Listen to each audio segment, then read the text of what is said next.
1723-8-24 total Katra মসজিদ complete হয়ে যাওয়ার পর খুদ মুর্শিদ কুলি খাঁ জীবিত অবস্থায় দাঁড়িয়ে থেকে অর্ডার দিয়ে এই ঘর আর ওই কবরস্থান উনি কিন্তু আগেই বানিয়ে রেখে দিয়েছেন, ডিক্লেয়ার করে দিয়েছিলেন বহির্বিশ্বের যে কোনো প্রান্তে আমি মারা যায় না কেন, আমি মারা যাওয়ার পর আমার লাশটাকে নিয়েছে আমার বানানো কবরস্থানের ভেতর দফন দিয়ে দিই। কারণ উনি চিন্তা করেছিলেন উনি মারা যাওয়ার পর সকাল সন্ধ্যে হাজার হাজার নামাজি নামাজ পাঠ পাশে প্রত্যেক দিন যদি উনার কবর ওপর দিয়ে যাতায়াত করে, সেই নামাজিদের পায়ের ধুলো যদি উনার কবর ওপর ঝরে পড়ে, দুনিয়ার বুকে যা পাপ করে গেলেন সেই পাপ থেকে উনি কিছুটা মুক্ত পাবেন। এরকম চিন্তা ভাবনা করে মেজারমেন্ট করে তার ঘর আর কবরস্থান উনি জীবিত অবস্থায় বানিয়ে রেখেছিলেন। তার জন্য উপরে কিন্তু লোহার খাঁচা সেট করা ছিল, কারণ মন্দির মসজিদ যাবে সে তো জুতো পরে যাবে না, জুতো খুলে যাবে। লোহার খাঁচার উপর দিয়ে যখন কোন ব্যক্তি হেঁটে আসবে তাকে দেখার জন্য, তার কবরস্থান দর্শন করার জন্য, এক ফোঁটা সস্তার মতো ধুলি তার পা থেকে ঝরে পড়ে ওনার কবরেই পড়ে।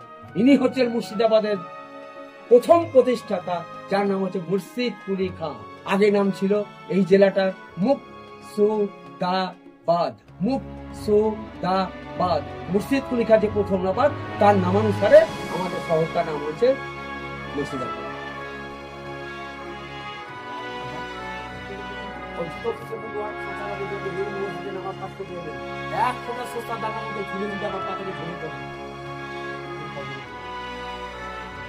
এই ঐতিহাসিক কাটরা মসজিদ ঘুরতে কে কে এসেছেন অবশ্যই কমেন্ট করে জানাবেন।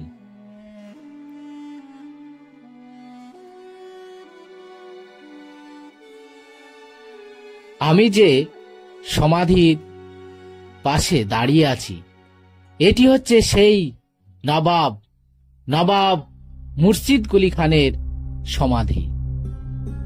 তিনাকে সিঁড়ির নিচে শায়িত করা হয়েছে।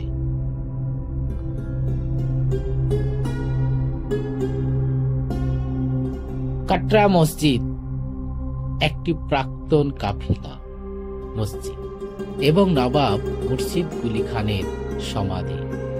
এটি 1723 এবং 1724 সালের মধ্যে নির্মিত হয়েছিল। এটি ভারতীয় উপমহাদেশের বৃহত্তম একটি কাফেলা কেন্দ্র। কাটরা মসজিদটি ঢাকার করতলব খান মসজিদের অনুকরণে নির্মাণ করা হয়েছিল। পূর্ব দিকে সম্মুখ ভাগে রয়েছে বহুভুজযুক্ত খিলানের মধ্যস্থিত 5টি প্রবেশ খিলান।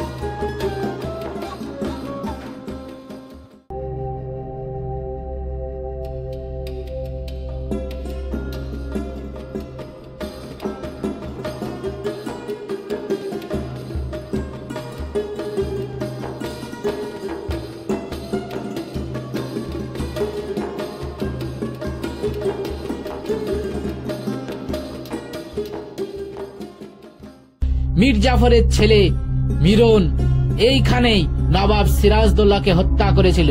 দেখুন সেই নবাবদের রাজত্বের সময়ে এখানে হাতি ও ঘোড়া একসঙ্গে রাখা হতো।